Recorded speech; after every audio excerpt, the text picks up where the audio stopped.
Hi, everyone. So today we are at the Bay Path Cemetery in Charlton, Massachusetts. And some of you may know the link to toys with the cemetery, and some may not. But we're going to find out. Let's go take a look. Next to it is the town pound. These were set up in the mid 1600s and they had them up into the late 1800s. If you had some livestock, sheep, horses, cows that had escaped, they would put them in here and then the owner could come by and pick them up for a fee.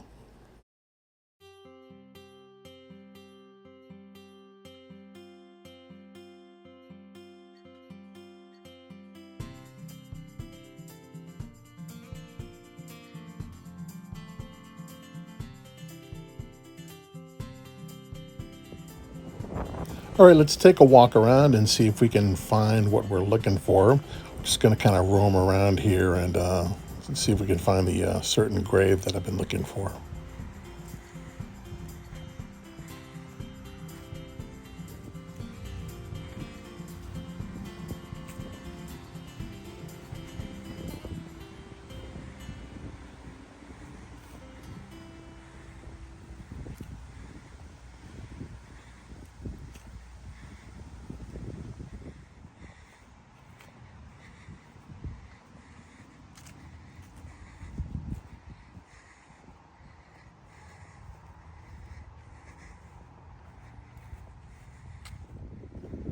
I think we found it. Here it is.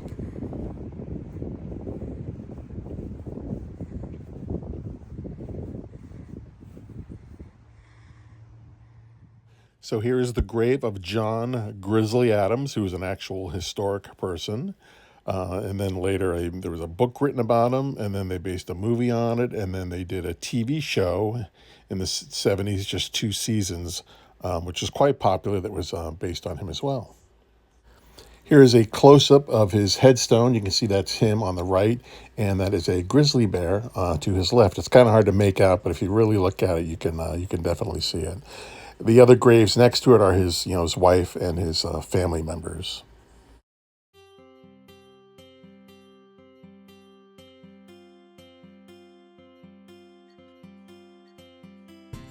So here is a photograph of the actual Grizzly Adams. He was born in 1812 in Medway, Massachusetts, and passed in 1860 and was buried in Charlton, Mass. In the movie and the TV show, he was played by this actor, Dan Haggerty. He was also an animal trainer, and he's pictured here in the show, the bear's name is Ben, but in reality, it's a female grizzly. Her name was Bozo. Here's a later picture of Dan Haggerty. And this is the intro to the TV show coming up here. If you've never seen it, definitely check it out because it's really good. And this relates to this action figure. And this is the reason we went to Charlton. And this is the Dan Haggerty, aka Grizzly Adams action figure put up by Mattel. It was based on the Big Jim body. And you can see this one had some real issues with his suspenders, and I had to do a little work on that. Basically, I had to cut them down and kind of reseat them to his pants so he looks much better here. I also washed his shirt.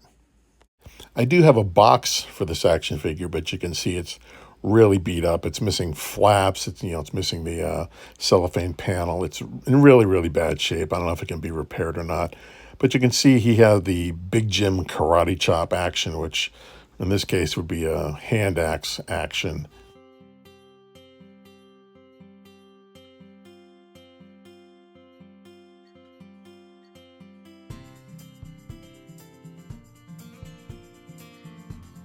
Now, when I got this figure, it also came with this bear, but it's kind of out of scale. It's a little small. It needs to be much bigger, but it looks pretty good. And if you really get a good look at it, it looks similar to a bear that was actually never released. You can see here, that was a Ben figure they had along with it, but it was supposed to come as a set, but I guess they never actually released it.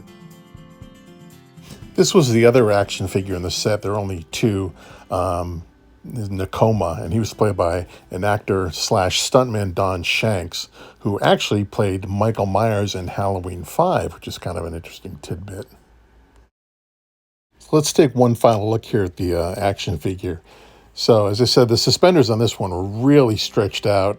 There was some elasticity still in them, but I had to cut off probably around 2 to 3 inches off each one. It was pretty crazy.